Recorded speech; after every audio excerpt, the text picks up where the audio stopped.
BC న్యూస్కి స్వాగతం. Nellore rural మండలము మట్టిపాడు గ్రామ సర్వే నెంబరు 3లో ఇసుక భక్తవత్సల రెడ్డి, తహసీల్దారు మెట్ట విష్ణువర్ధన్ రెడ్డి, మెట్ట ప్రవీణ్ కుమార్ రెడ్డి మరియు కుటుంబ సభ్యులు వారికి చట్టం విరుద్ధంగా ఇచ్చిన 502 ఎకరాల పట్టాలు రద్దుపరిచిన ఈ కుంభకోణము మీద విచారణ జరిపి మాకు న్యాయం చేయాలని నెల్లూరుకు చెందిన రాజమల్లి రమేష్ తెలిపారు. బుధవారం స్థానిక ప్రెస్ క్లబ్లో జరిగిన మీడియా సమావేశంలో మాట్లాడుతూ ఈ భూములకు ఎలాంటి సంబంధం లేకపోయినా 3 వ్యక్తులు చట్టవిరుద్ధంగా మెట్ట రాజగోపాల్ రెడ్డి మరియు వారి కుటుంబ సభ్యులకు అమ్మేశారన్నారు. చట్టం ప్రకారము రైతు వారి పట్టా తీసుకోవాలని, కానీ 3 మన రాష్ట్రంలో కాకుండా బీహారు, తమిళనాడు, హైదరాబాదుకు చెందిన వారు కొనుగోలు చేశారన్నారు. ఈ భూములకు మెట్ట రాజగోపాల్ రెడ్డి మరియు కుటుంబ సభ్యులకు తాళ్ళపూడి గ్రామంలో 100 ఎకరాల మాగాణి భూములు ఉన్నాయని, ఈ భూములు సీలింగులో పోతాయని పథకం ప్రకారము ఈ భూములతో సంబంధం లేని వ్యక్తులతో ఫేక్ రిజిస్ట్రేషన్ చేయించుకున్నారన్నారు. మెట్టంపాడు భూములను సీలింగ్లో గవర్నమెంటు సరెండర్ చేసి 50,000 కాంపెన్సేషన్ చెక్ రూపంలో తీసుకున్నారన్నారు. అంటే గవర్నమెంట్ మోసం చేసి చట్టవిరుద్ధంగా 50,000 తీసుకున్నారన్నారు. ఈ భూములు మెట్ట రాజగోపాల్ రెడ్డి మరియు కుటుంబ సభ్యులకు ఎలాంటి సంబంధము మరియు ఎలాంటి హక్కులు లేవని గతంలో తహసీల్దారు ధర్మయ్య భక్తవత్సల రెడ్డి బంధువులు నారాయణ శాస్త్రులు మరియు రంగశాస్త్రులను ఇనందాలుగా చూపించారన్నారు. వైఎస్ఆర్సీపీకి చెందిన నాయకులు చేసిన ఈ భూ కుంభకోణాన్ని వెలుగులోకి తీసుకువచ్చి దీని వెనుక ఉన్న వ్యక్తుల మీద మరియు తహసీల్దార్ భక్తవత్సల రెడ్డి మీద ప్రభుత్వం చట్టరీత్యా చర్యలు తీసుకుని న్యాయం చేయాలని తెలిపారు. ఈ కార్యక్రమంలో పెంచలయ్య, ధనుంజయ తదితరులు పాల్గొన్నారు. 1962లో మెట్ట రాజగోపాల్ రెడ్డి అనే పర్సన్ దొంగ డాక్యుమెంట్స్ క్రియేట్ చేసి కొనుగోలు చేసినారు. సో దొంగ డాక్యుమెంట్స్ అంటే ఎలా అని అంటే యాక్చువల్లీ ఇనామ్ ల్యాండ్ కింద ఇది చూపించున్నారు. ఇనామ్ ల్యాండ్ కొనాలి అంటే రైతు వారి పట్ట అమ్మేవాళ్ళు రైతు వారి పట్ట క్లెయిమ్ చేసుకొని అమ్మాలి. సో అది లేకుండా ఎవరో Bihar person, Madras person and Chennai person వీళ్ళ దగ్గర నుంచి రిజిస్ట్రేషన్ చేసుకున్నారు. 40,000 కొనుగోలు చేసినారు. సో ఇది కూడా ఎందుకు చేశారు అంటే సో సీలింగ్ యాక్ట్ వస్తుంది అనేది వాళ్ళకు ఒక అవగాహన ఉంది అప్పట్లోనే. సో ఈ 40,000 కొనుగోలు చేసి అగైన్ 72లో 50,000 కాంపన్సేషన్ రూపంలో తీసుకొని గవర్నమెంట్కి సరెండర్ చేశారు. అంటే ఇంకా దీనికి ఈ భూమికి ఎలాంటి సంబంధం లేదు వాళ్ళకి. వన్స్ సరెండర్ చేశారు కాబట్టి కాంపన్సేషన్ రూపంలో 50,000 తీసుకున్నారు. అది చెక్ రూపంతో సహా మొత్తం డీటెయిల్డ్గా నా కాడ ప్రతి కాపీ ఉంది నా కాడ. సో తీసుకొని ఈ భూమికి వాళ్ళకి ఎలాంటి సంబంధం లేదు. అయినా కూడా సో ఆ భూమి మీద సెంటు భూమి కూడా పొజిషన్లో లేరు. ఈ భూముల్లో ఆమంచల్లో వాళ్ళు మాలాంటి వాళ్ళు కొనుగోలు చేసి అంటూ వాళ్ళకి పట్టాలు ఇచ్చిన వాళ్ళు కొందరు సాగు చేసుకుంటున్నారు. ఈ భూముల్ని దౌర్జన్యంగా మళ్ళీ స్వాధీనం చేసుకోవడానికి ఈ Metta Chandrasekhar family, Vishnuvardhan Reddy family try చేస్తూ ఉన్నారు.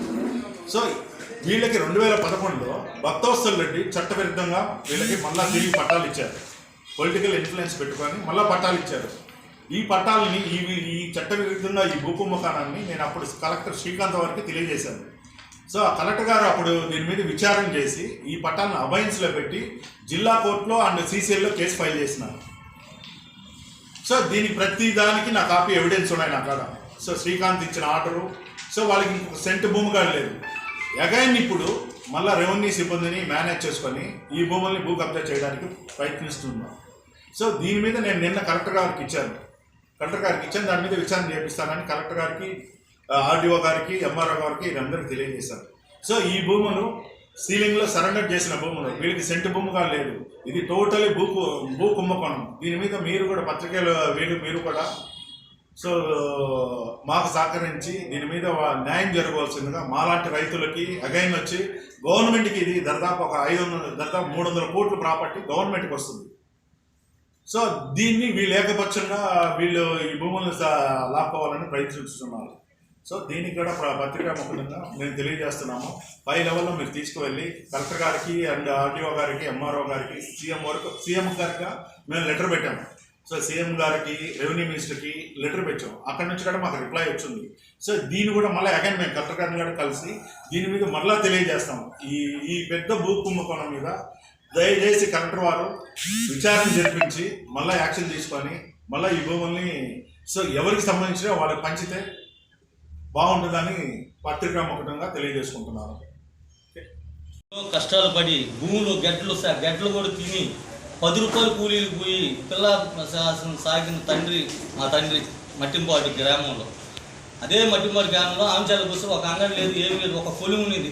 అది కూడా కొడవలు చేసుకునేదానికి, ముద్దుకట్లు అవి చేసుకునేదానికి. పూలు లేక నీళ్ళు లేక అడవిలో పడి ఆ మొక్కలు తీసుకొని గుడిసేసుకొని ఎన్నో కష్టాలు పడి సేద్యం చేసుకుంటుంటే ఇప్పుడు సంవత్సరానికి వానలు వస్తేనే మినుము వేసుకుంటాం, లేదంటే పనులకు పోతుంటాం. ఇప్పుడు మా తండ్రి కూడా మొన్న 1 ఇయర్లో స్వర్గస్థులు అయిపోయింది. నాకు ఊహ తెలిసిన తర్వాత నుంచి కూడా మేము ఆడే పుట్టి పెరిగింది. నెక్స్ట్ వచ్చేసి 93లో మాదిగ కులానికి 56 పట్టాలు ఇచ్చారు గవర్నమెంట్. దానికి ముందు ఏంటంటే మెట్టా చంద్రశేఖర్ రెడ్డికి పట్టాలు ఉన్నాయని చెప్పేసి 560 ఎకరాలు ఉందని 560 ఎకరాలు ఉన్నాయని ఇందిరమ్మ ప్రభుత్వంలో భూసేకరణ కింద అతని దగ్గర నుంచి 560 ఎకరాలు తీసేసుకొని అతనికి 200 ఎకరాలు కృష్ణాపట్నం కాడ ఇచ్చినట్టుగా మాకు కొంచెం తెలిసిందనమాట. ఇచ్చి అది గవర్నమెంట్ హ్యాండ్ ఓవర్ అయిపోయింది. అప్పటి నుంచి గవర్నమెంట్ ఏం చేసిందంటే పేద ప్రజలకి, ఎస్సీ ఎస్టీలకి అనే టైపులో కేటాయించి భూమిని చేసుకోమని సాగు కింద ఇచ్చిందనమాట. తర్వాత 83లో పట్టాలు కూడా చేసి ఇచ్చింది. ఆడొచ్చేసి నెంబరు పేరు అంటే